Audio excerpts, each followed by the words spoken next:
this is Dr. Bashai again, and we're here to go over another lecture in the economics of health. This lecture will be about the demand for health insurance. We'll talk about the motivation for health insurance and go over many of the important principles required to have health insurance markets behave properly. So the first section will go over the purpose of insurance, followed by a section on insurance basic concepts. We'll go over basic terminology of premiums and co-pays. We'll describe what actuarially fair insurance is. We'll talk about experience rating and group rating. Section 3, we'll talk about the important principle of moral hazard. And then finally, we'll talk about the role of groups in insurance. So let's get on with part 1. What's the purpose of insurance? So non-economists and economists don't agree on what insurance is for. Non-economists often think that the purpose of insurance is a fund to put money in and take money out. It's like a savings account. Others see that insurance is kind of like a shopping club, where if you pay a membership fee, you can get discounts on the drugs and hospital visits that you might like to buy. There are triggering aspects that get people's politics riled up. The fact is that insurance will move money around the economy. It will move money from healthy people to sick people. That bothers different groups in the political spectrum. It will also move money from the rich people to poor people, just because people who are chronically sick are seldom rich, and people who are moving money from the healthy to the sick are often moving money from the rich to the poor. Now, we want to step away from those problems of, what is insurance, and get to focus on the economics of insurance. And in the red portion of this slide, there's an economist's definition of what insurance is for and why the product exists. This is a product to help people move money from themselves to themselves. Instead of making big payments at irregular, unpredictable times, the product called insurance helps us make regular, predictable payments, and this makes life better. Proof is that people buy it. They like to have insurance. So I'd like to play for you this triggered person named Walt, who's over in Indiana, and I'll project this slide and I'll let the video show you what Walt has to say about his view of insurance. How about this idea? Eliminate all the insurance companies, eliminate all the nonsense. If you don't have money to go to the doctors, then you can't go. If you go in and you're an illegal immigrant and you come in here, you can't go. If you want to get doctor's help, you have to pay out of your pocket, and if you don't have the money, you can't go. We can't be a nanny state. We can't be socialized. We can't be spreading the wealth. I worked my whole entire life, 2 jobs, saved every dime I've got. I own everything free and clear, and I'm a proud, hard-working American. Who are you or anybody else to tell me that if I don't carry insurance, the government is going to fine me and take money from me? Are you out of your mind? I don't need any of you. You need me. I'm the one working hard, paying my taxes, and it's absolutely mind-boggling to think that we have to pay for people that aren't in this country legally, popping out kids, and we have to pay for it. If you do not have the money to go to the doctor, you get turned away. If you do not have money, you get turned away, and the strong should survive and the weak should fall at the wayside. It sounds terrible. It's a reality. We can't save everybody, and I'm tired of the hard-working Americans paying for everybody else's free ride. And that sounds cold, but that's just my personal opinion. Nobody's handing me anything free, and I don't ask anything from anybody. I'd like to know your comments on that. It's simple. If you don't have it, you don't get it. So Walt sees insurance as taking money from him and giving it to somebody else, and he doesn't like it. He believes that he has not asked for anything from anybody in his life. He doesn't want to give anybody anything in his system. So he's triggered by the very idea that there's insurance. That goes to our point, that there are multiple beliefs about the purpose of insurance. The right wing in the political spectrum sees insurance as Robin Hood taking money from the rich and giving it to the poor. The left wing also sees insurance kind of funny. They see this as a way to get people to have merit goods, and it's a way to make things that make you healthy appear free or discounted so that people will buy more of them. They'll buy more vaccines and more cancer screenings. But back to what we want to cover in this class, not that it's in any way more right, but it's just a different way of seeing the same thing. From an economic perspective, all people have a basic human need to move money from themselves when they are healthy to themselves when they are sick. And insurance is that product. And insurance markets are flawed, hence the reason we will be studying the reason that government will become involved in insurance markets. So why are people like this? Why do they want to move money from themselves when they are rich to themselves when they are poor? Well, the fact of life, all life forms will face calorie intake changes. Starving and sickness are universal in biology.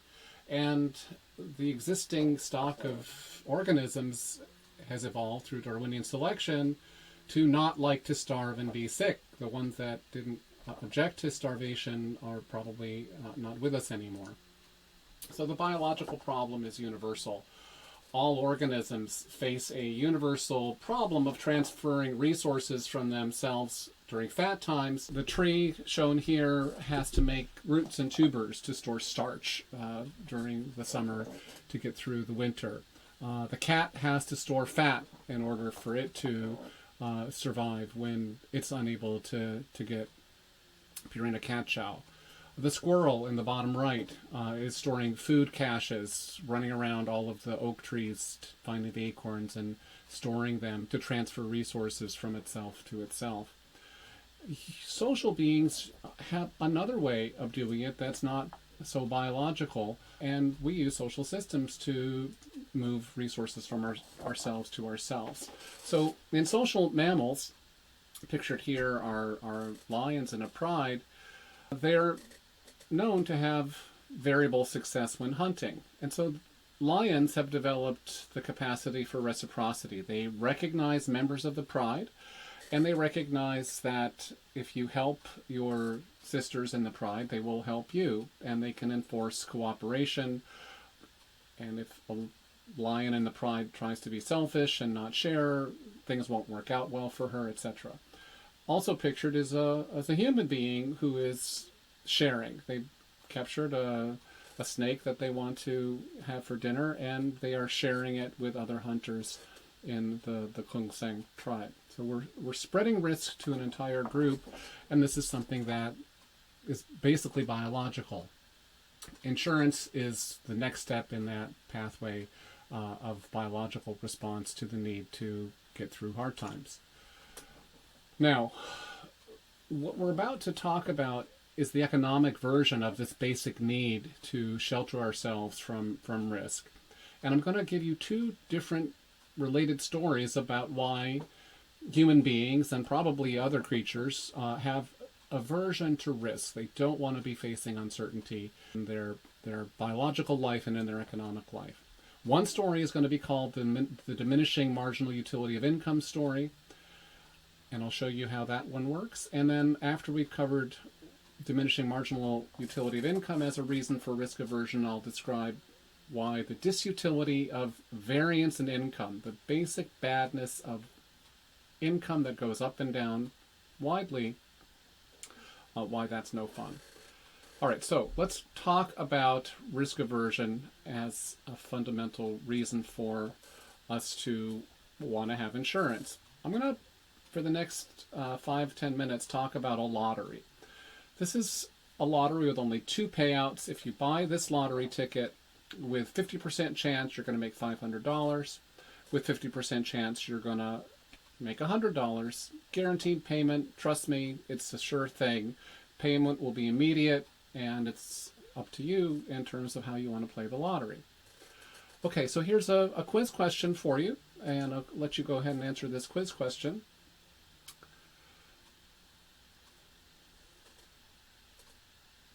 When you answer those quiz questions, you calculated the expected payout, and the expected payout of this lottery is definitely $300. Good job. The second question that you just answered you expressed how you felt about that expected payout.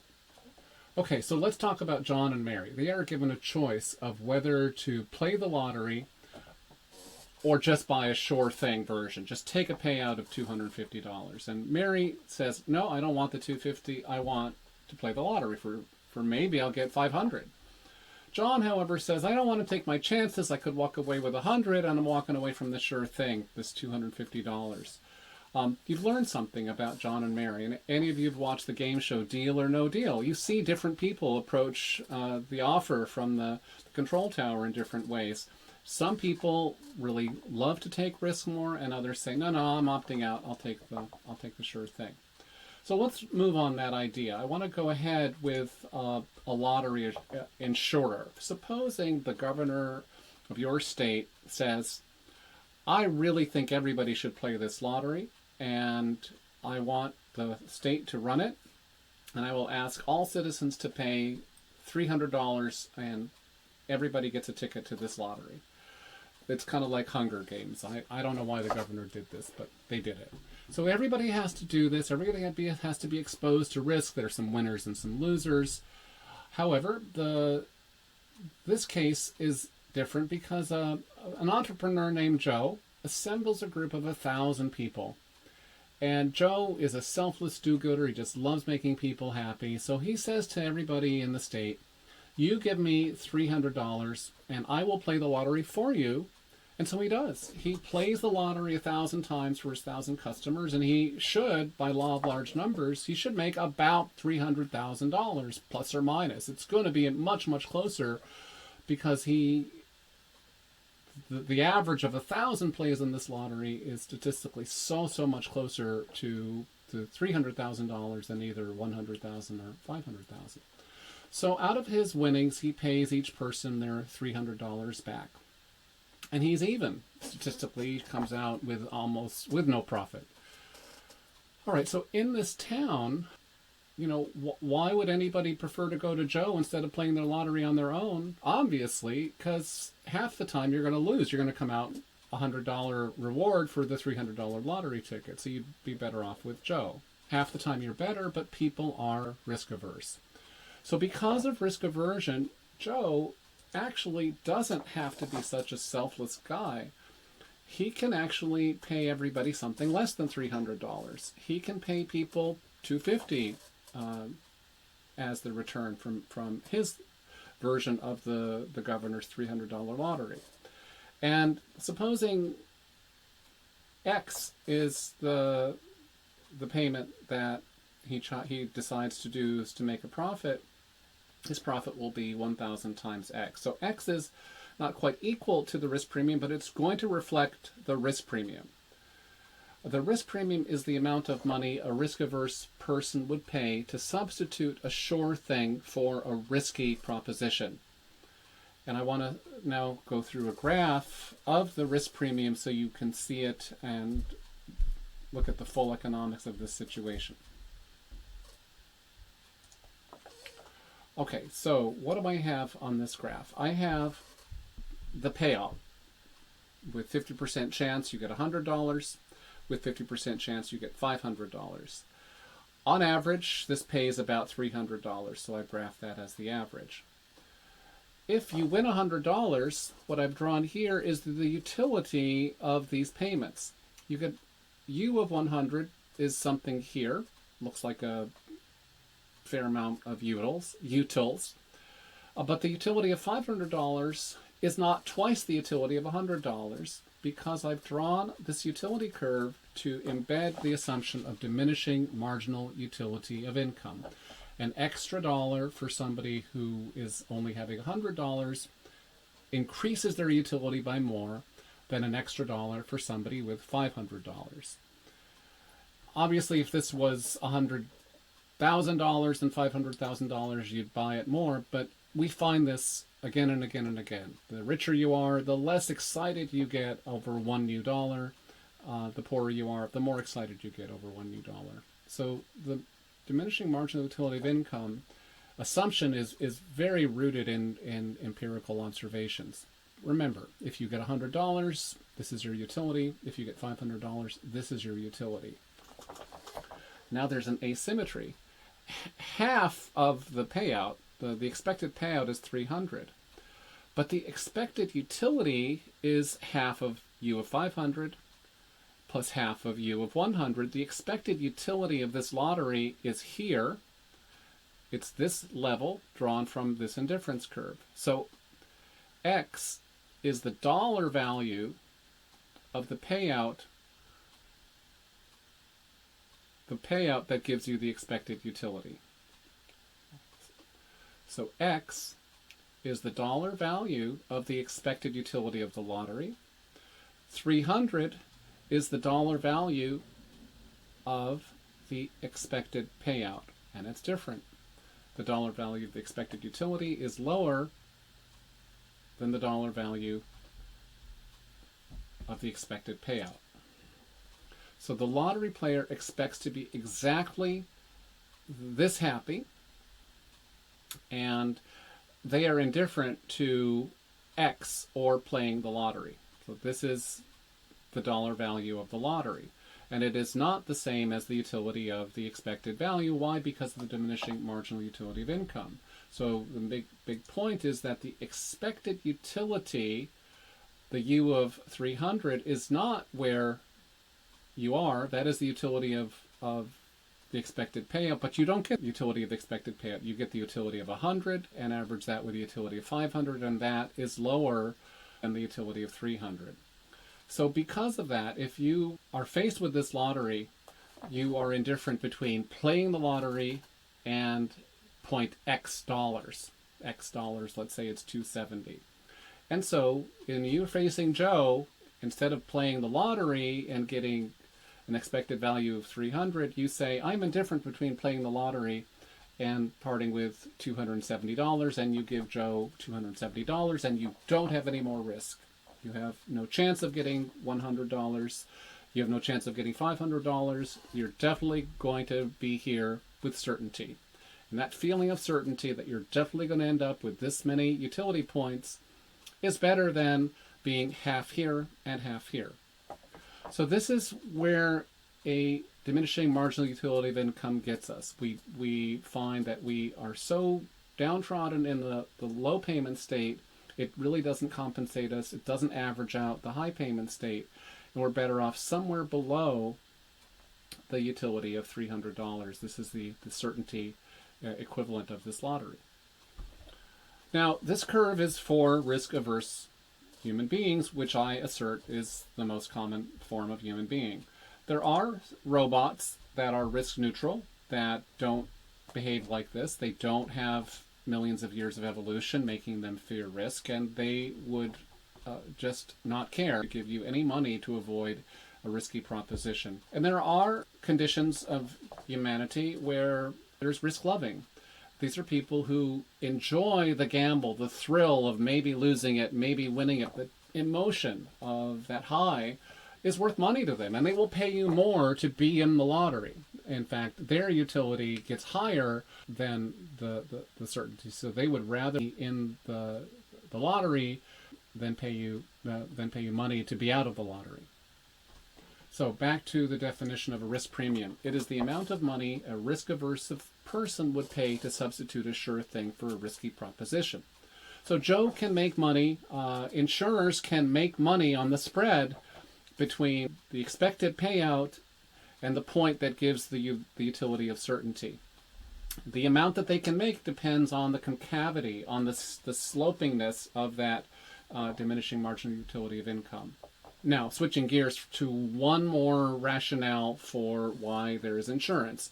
Here is just the basic idea that if we have two income streams, a blue income stream called income stream A, which wiggles a lot, it goes up from a high of $80 a day to a low of negative $40 a day, but as an average of $20 a day. And the pink stream, which really doesn't move much around, it's maybe a high of $21 a day and a low of $15 a day. If we asked 1,000 people to sign a contract and get paid every day to work in some job, most people, a vast majority of people would say, I would rather be paid with the pink income stream than the blue income stream. There's just no point in paying me a payment that varies so much. I need to make regular payments on my mortgage. I need to buy food every week. Don't pay me vastly differing amounts of money. So that's another reason why there would be risk aversion. We simply are willing to prefer the B stream to the A stream so much we might actually give up a payment simply to have the regular predictable income stream. All right, so let's recap. The economic rationale for why there is insurance. Insurance exists because people are risk averse. There is diminishing marginal utility of income, and people prefer a smooth flow of resources. Nature offers variation in the timing of resources and setbacks. We have to deal with nature, and insurance is a way for us to give money from our richer self to our poorer selves. We're going to stop there for now, and in the next part of this lecture, we're going to cover basic insurance concepts.